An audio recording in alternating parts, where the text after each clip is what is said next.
when a self-appointed HOA Karen decided my Jeep, parked on our private ranch, was an eyesore. She called the cops, expecting to shame us.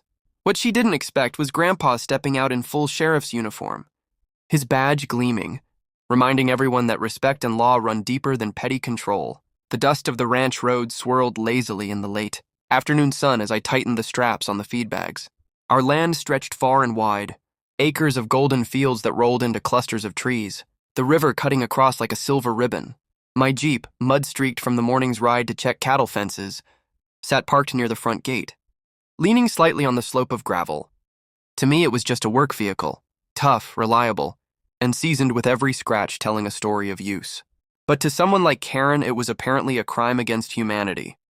Karen wasn't part of the ranch community. She lived across the county road in a housing development, run by one of those aggressive HOAs. You know the type, perfect lawns, paint colors that all matched like prison uniforms, neighbors that whispered about your garbage cans being out a day too early. Somehow, she had taken it upon herself to police everything beyond her jurisdiction. Our ranch, our land, and my Jeep had caught her eagle eye. The first time she complained, it was almost comical.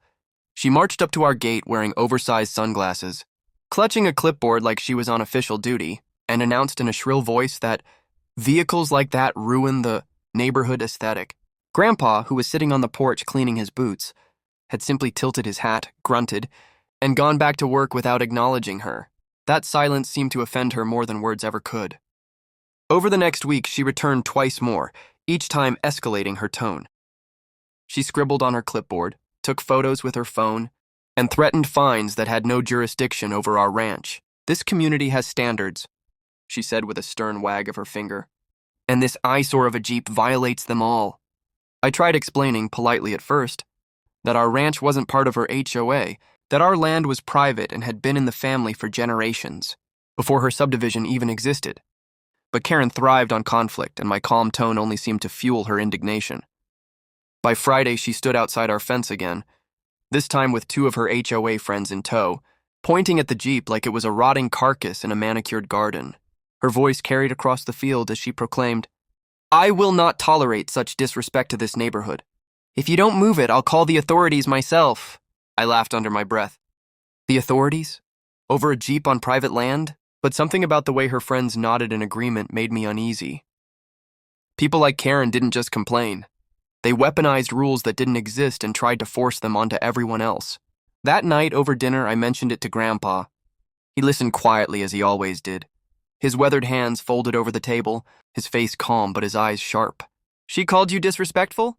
he asked, his voice carrying the gravelly weight of someone who had seen more than his share of self-righteous people. "Yeah," I said. "She threatened to call the cops if I don't move the Jeep." Grandpa leaned back, the chair creaking under his tall frame.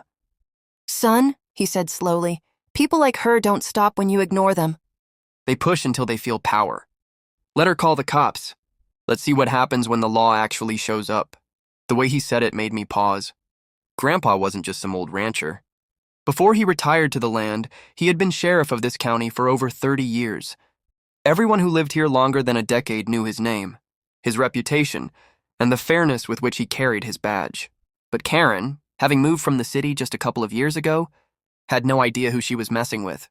Sure enough, Saturday morning brought trouble. The air was crisp, dew still clinging to the grass, when I saw Karen pacing outside the ranch gate again. But this time she wasn't alone. 2 county deputies pulled up in a squad car, lights flashing but sirens silent. My stomach tightened as I saw her pointing frantically toward the Jeep, waving her hands like she had caught some grand criminal in the act. "There it is!" she exclaimed dramatically, her voice carrying as I stepped out of the barn. "That is the vehicle I reported. It is an abandoned junk car, degrading the neighborhood's property values, and these people refuse to comply with the HOA's rules. I demand it be towed immediately." The deputies glanced at each other, clearly unsure of the situation. One of them, a younger officer I hadn't seen before, cleared his throat and asked, "Ma'am, is this your property?" Karen planted her hands on her hips. "It's part of the neighborhood. These people think they're exempt from community standards, but the HOA has rights over the appearance of everything within visible distance. That Jeep is an eyesore and it has to go." I couldn't help but laugh. "Deputy," I said, walking closer, "this is our ranch." "Private property," That Jeep is mine, and it's used every day for ranch work. We're not part of her HOA. Karen spun toward me, her face flushing red. Don't you dare lie! I've read the rules. This land falls under HOA oversight. You can't just park filthy vehicles like that out in plain view. Her words echoed against the quiet of the ranch. The deputies looked uncomfortable. One shifted his weight, while the other scribbled something on his notepad. I could tell they weren't eager to escalate, but Karen was relentless, circling them like a hawk and pecking with her words. I knew then that this wasn't going to end easily. Karen had already crossed the line from annoyance into harassment, and now, with deputies involved, she was trying to drag us into her fabricated war. My heart beat faster, not from fear, but from the rising tension of knowing that she was trying to paint us as lawbreakers on our own land. Grandpa had been quiet all morning, sitting on the porch with his coffee, watching like a sentinel.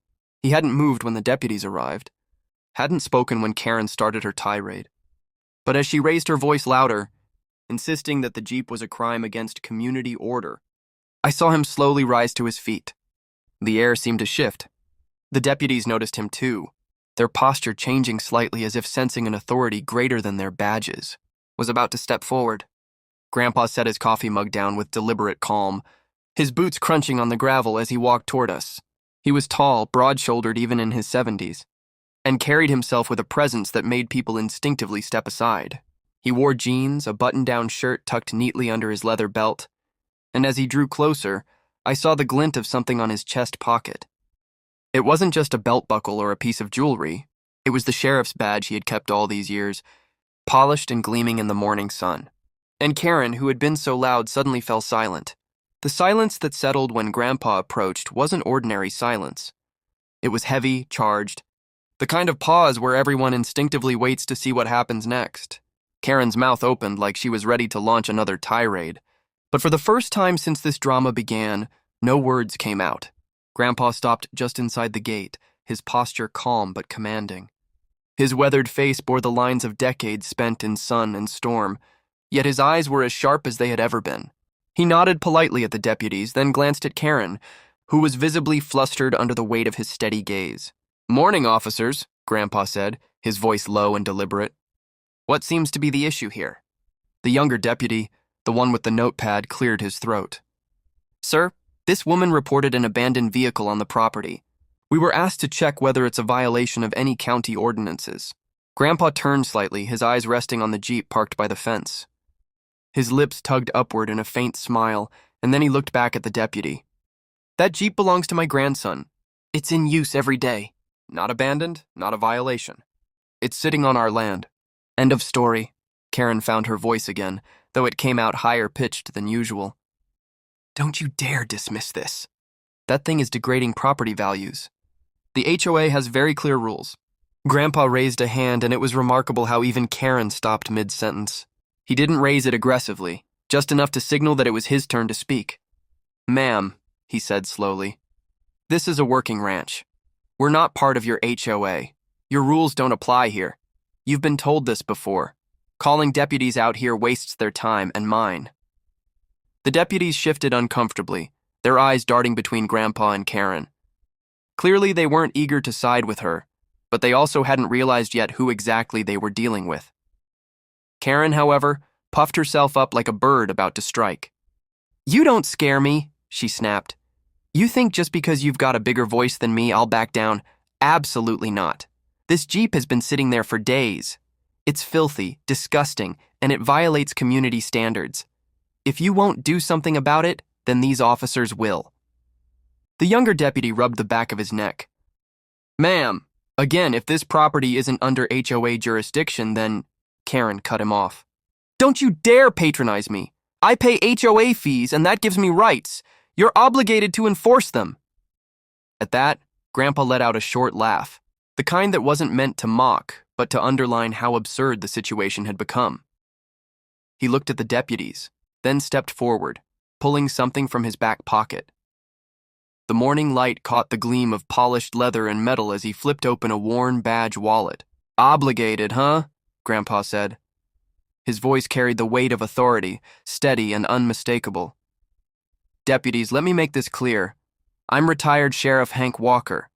I wore this badge in this county for 32 years.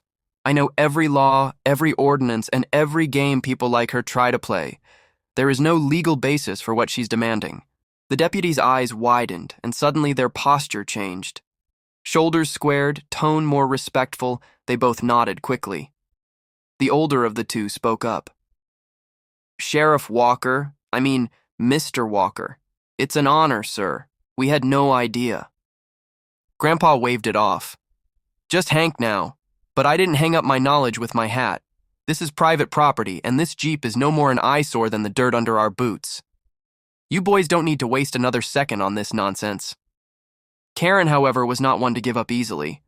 Her face flushed deep red, her voice growing shrill. This is ridiculous.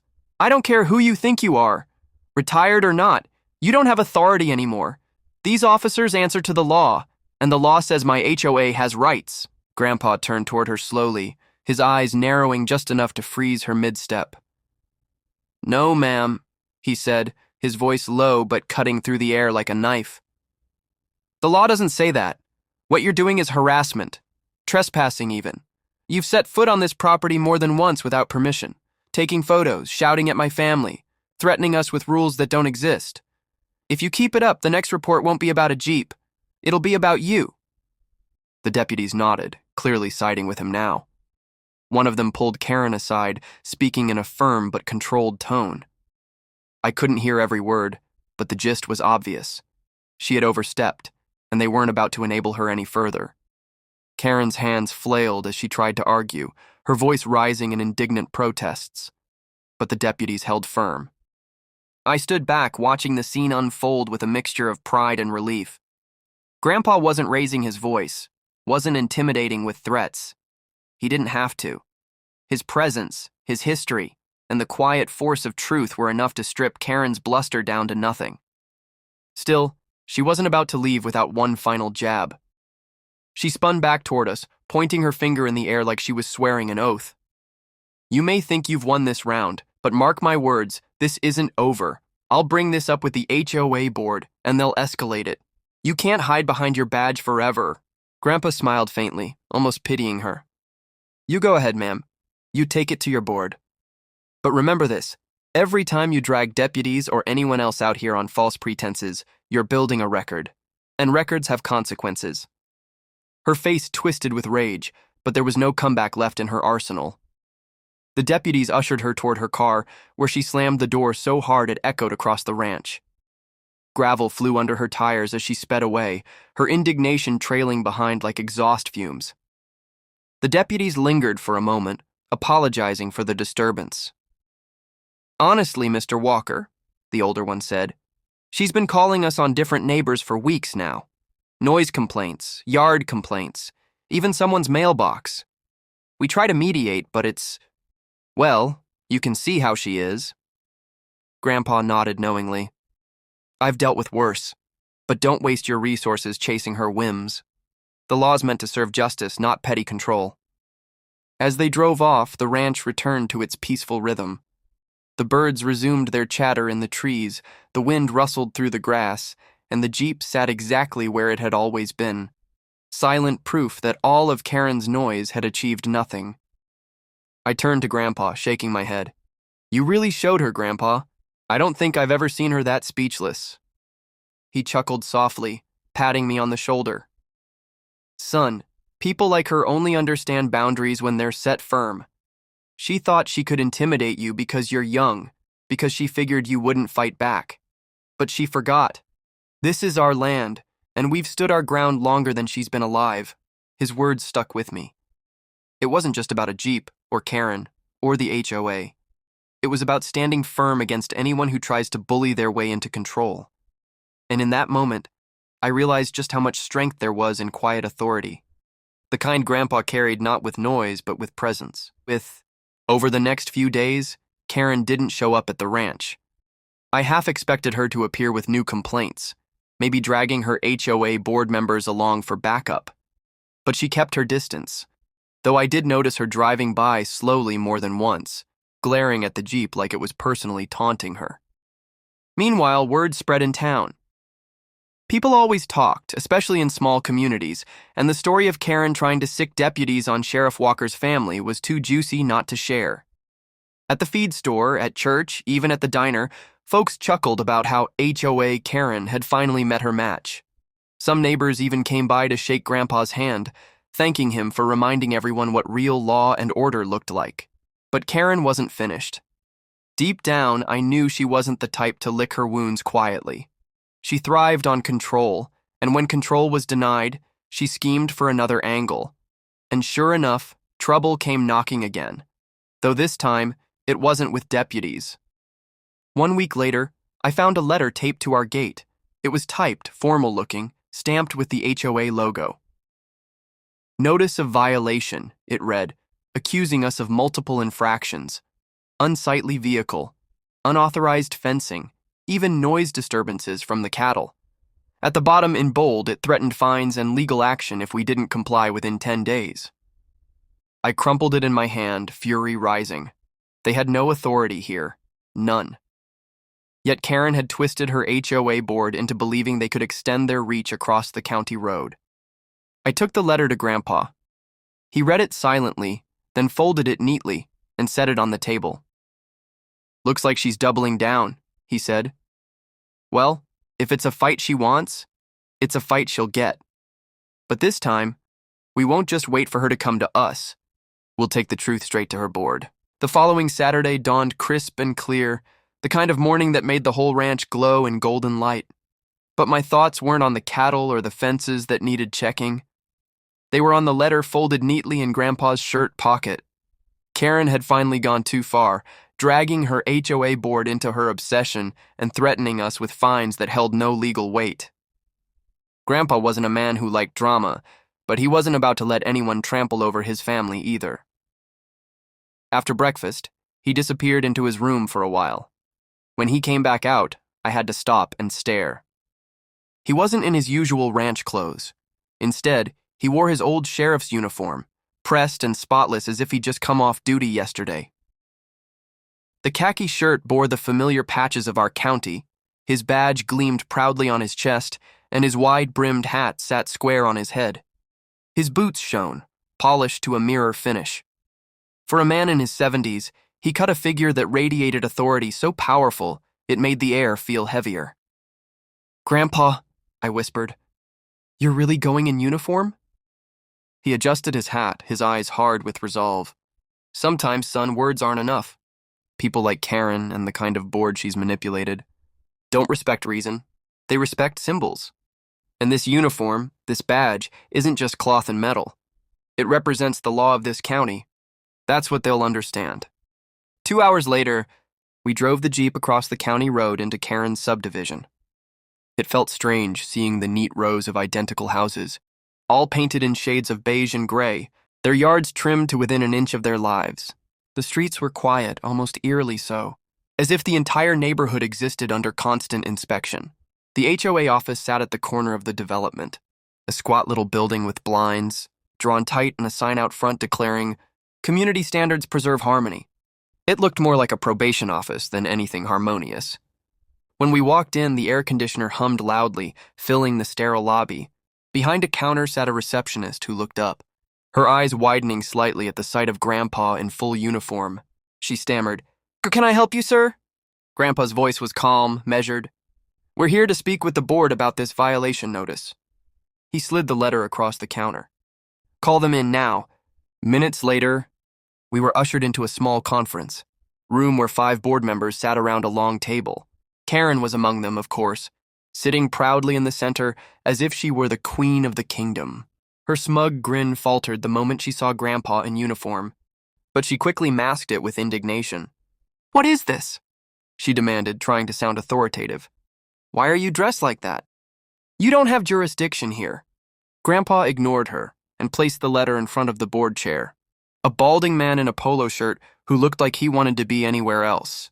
"Gentlemen, ladies," Grandpa began, his voice even, "this notice claims to fine us for violations that are not only unfounded, but illegal. Our ranch is not under your jurisdiction.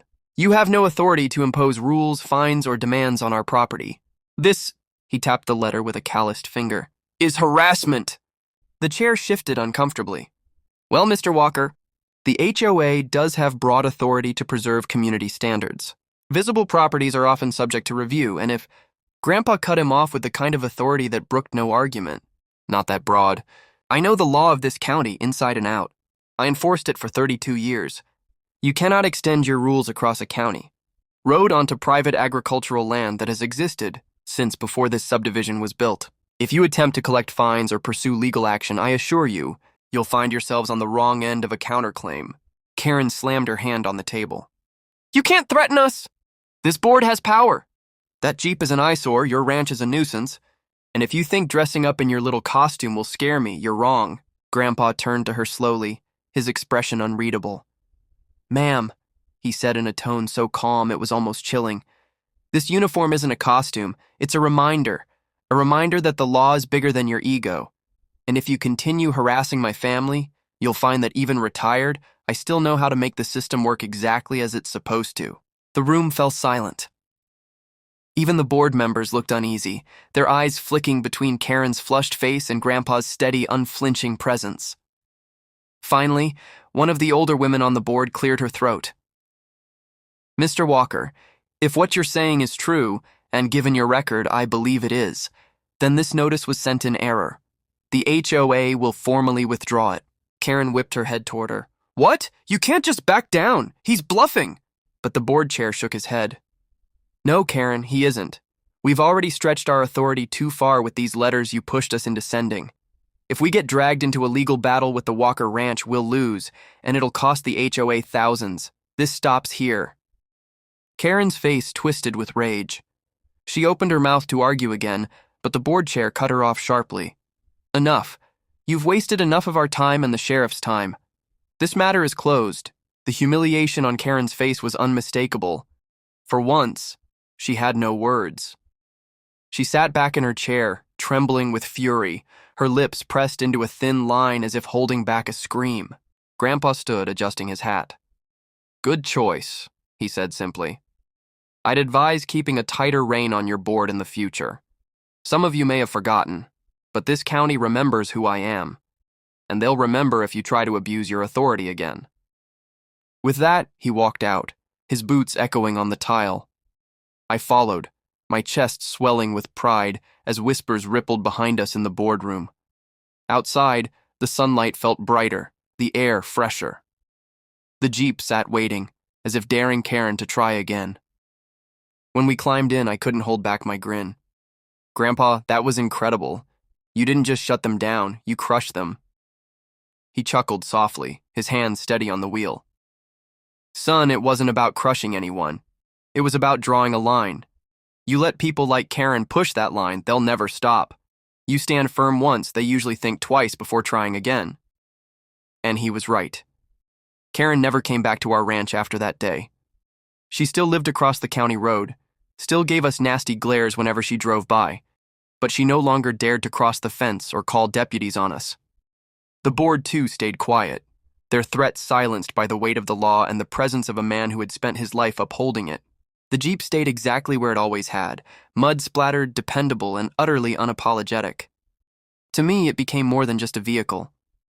It became a symbol of standing your ground, of refusing to bow to intimidation, of knowing that truth and justice are louder than the shrillest voice in the room. Weeks later at the diner, an old rancher leaned across the table toward me. Heard about your granddad showing up in uniform, he said with a grin. Karen won't be messing with you anymore, that's for sure. I smiled, sipping my coffee. She picked the wrong family. He nodded. She picked the wrong sheriff. As I looked across the room at Grandpa, who was quietly enjoying his pie, I realized something important. It wasn't just the badge or the uniform that had silenced Karen. It was the man wearing them, the decades of earned respect, the unwavering integrity, the kind of authority that doesn't fade with retirement. And in that moment, I understood that what Grandpa had passed down to me wasn't just land, or stories, or even protection.